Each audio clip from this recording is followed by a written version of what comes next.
Le fantasme de l'EBS quand le théâtre remplace la révélation. Cessons de guetter l'horizon pour un signal qui ne viendra pas. L'EBS, Emergency Broadcast System, désolé pour mon anglais, est une relique de l'ancien espoir, une attente devenue caduque. S'il y avait dû déchirer le voile du silence, il l'aurait fait il y a une décennie. La raison est aussi implacable que discrète. Il n'y a plus d'adversaire réel face à l'Alliance depuis près de 10 ans. S'accrocher à l'imminence d'une annonce mondiale, c'est s'obstiner à fantasmer une chute spectaculaire. Du locataire de l'Élysée, menottes au poignet devant les caméras, genre DSK en 2011, alors que ce squatter aux lunettes Top Gun n'est qu'un acteur de composition de l'Alliance.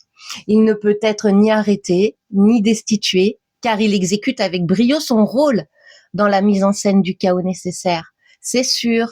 Ce théâtre planétaire remplace avantageusement une divulgation brutale qui foudroierait de terreur les 3/4 de l'humanité. Le choc psychique des vérités crues provoquerait des dommages collatéraux dont la psyché collective ne se remettrait jamais. L'Alliance privilégie l'expérience à l'explication, comme le souligne l'énigme de Q. On ne peut pas dire la vérité aux gens, il faut qu'ils la traversent.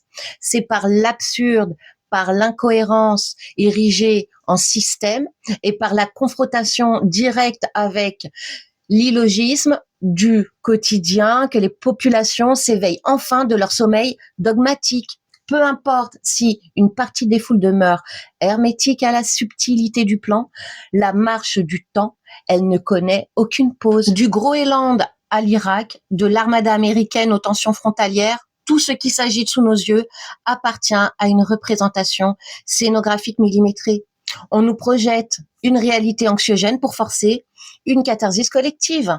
La guerre ne sera jamais qu'une apparence, un simulacre de menace, de réaction sociale savamment orchestrée et maintenue sous contrôle absolu.